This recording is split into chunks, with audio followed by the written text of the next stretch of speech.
morrer pro inferno. Que o diabo encarregue o seu fogo de dona.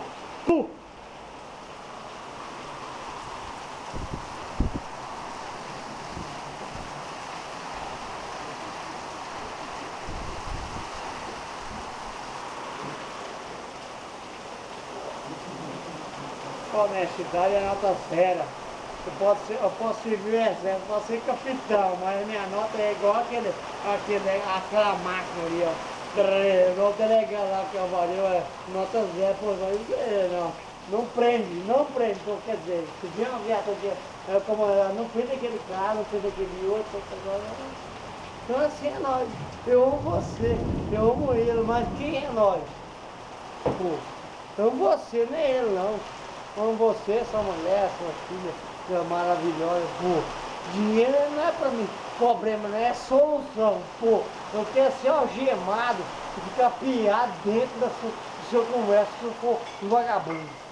Chamo meu advogado e meus pais, pô. Eu quero ficar piado, meu, porque eu sou apaixonado em você, não sou família, porque é honesto. Tudo é honesto? Tudo é honesto? Pô. Quero ficar preso lá, de cabeça pra baixo.